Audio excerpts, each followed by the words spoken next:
ગાંધીનગરના સેક્ટર 6 સ્થિત સત્યાગ્રહ છાવણી ખાતે જાહેર કરાયેલા આંદોલનને ધ્યાનમાં રાખીને શહેર પોલીસે ચુસ્ત સુરક્ષા બંદોબસ્ત ગોઠવ્યો હતો। બ્રિજરાજ સોલંકી દ્વારા જાહેર કરાયેલા કાર્યક્રમને લઈને સ્થળ પર 500થી વધુ પોલીસ જવાનો તૈનાત કરવામાં આવ્યા હતા। આંદોલનકારીઓ સ્થળ પર પહોંચતા જ પોલીસે તેમને રોકી ડિટેન કર્યા હતા। સમગ્ર કાર્યવાહી દરમિયાન કાયદો અને વ્યવસ્થા જળવાઈ રહે તેમજ કોઈ અનિચ્છનીય ઘટના ન બને તે માટે પોલીસ દ્વારા કડક સુરક્ષા વ્યવસ્થા ગોઠવવામાં આવી હતી।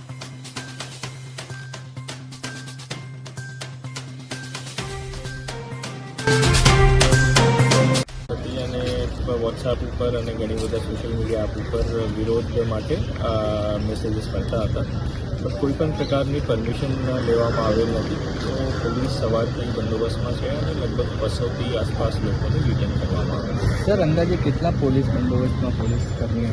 500થી વધારે પોલીસ અધિકારી અને કર્મચારી બંદોબસ્ત કરતા છે। ઓકે ને સર, ક્યાર સુધી આ બંદોબસ્ત રહેવાની શક્યતા? બંદોબસ્ત તો ચાલુ રહેશે, હવે 2-3 દિવસ સુધી બંદોબસ્ત ચાલુ રહેશે। ઓકે।